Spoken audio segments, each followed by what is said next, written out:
Carbohydrates are a type of biomolecule, and the simplest carbohydrates are known as monosaccharides, where mono stands for one, and saccharide comes from the Greek word for sugar, saccharus.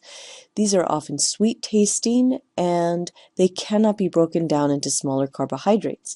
A very common carbohydrate is known as glucose, and monosaccharides have the common formula capital C subscript N, and then H2O to N, where N is going to be a whole number 3 or higher.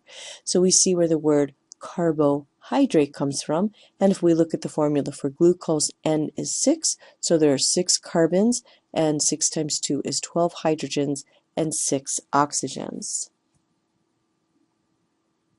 Disaccharides are 2 monosaccharides joined together. So, for example, table sugar is made up of the 2 monosaccharides glucose and fructose.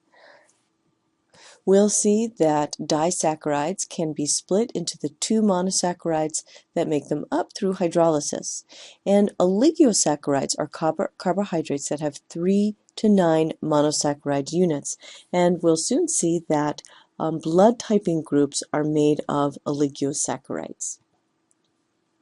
Polysaccharides are 10 or more monosaccharide units joined together, and the monosaccharides can be in a continuous chain or they can be branched, and starch is a polysaccharide that it comes from plants, and human beings are able to break down those long chains of glucose that make up starch into individual glucose molecules and utilize that for energy. So if we look at this graphic on the slide, a monosaccharide is 1 sugar molecule. A disaccharide is 2 sugars bonded together.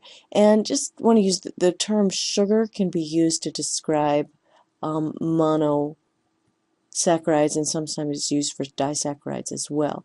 Oligosaccharides, 9 monosaccharides, up to 9, 3 to 9 monosaccharides bonded, and then polysaccharide, 10 or more bonded together.